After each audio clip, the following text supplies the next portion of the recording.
کرتا ہوں اللہ تعالیٰ کے ان بابرکت ناموں سے جو کن فیکون کا مالک ہے۔ معزز سامعین، میں سید ندیم حیدر اپنے YouTube channel Islamic knowledge SNH کے ساتھ آپ کی خدمت میں حاضر ہوں۔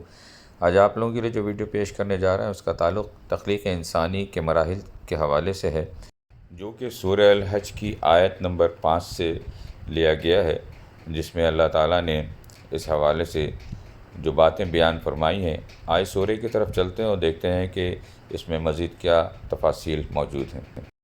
اعوذ باللہ من الشیطان الرجیم، بسم اللہ الرحمن الرحیم۔ یا ایہا الناس ان کنتم فی ریب من البعث فإنا خلقناکم من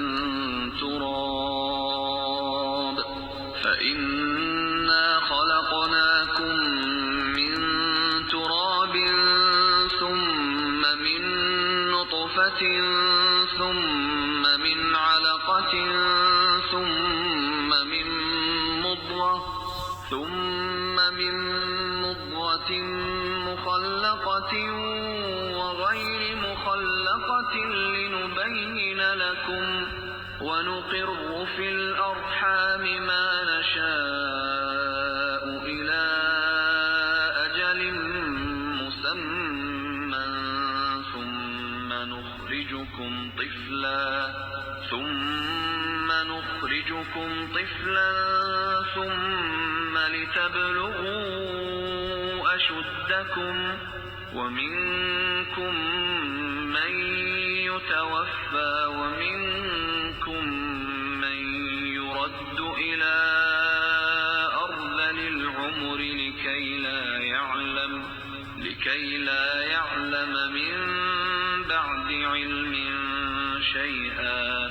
وترى الأرض هامدة فإذا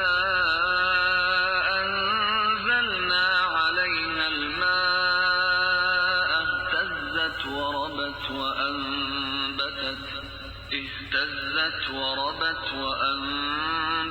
من كل زوج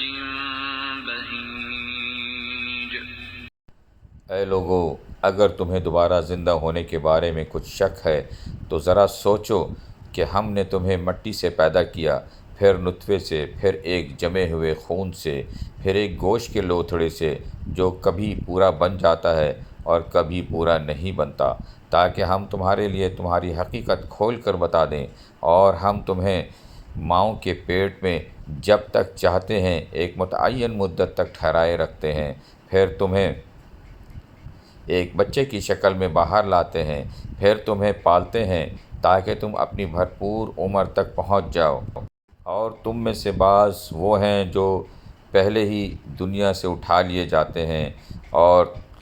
تم ہی میں سے بعض وہ ہوتے ہیں جن کو بدترین عمر یعنی انتہائی بڑھاپے تک لوٹا دیا جاتا ہے، یہاں تک کہ وہ سب کچھ جاننے کے بعد بھی کچھ نہیں جانتے، اور تم دیکھتے ہو کہ زمین مرجھائی ہوئی پڑی ہے، پھر جب ہم اس پر پانی برساتے ہیں تو وہ حرکت میں آ جاتی ہے، اس میں بڑھوتری ہوتی ہے،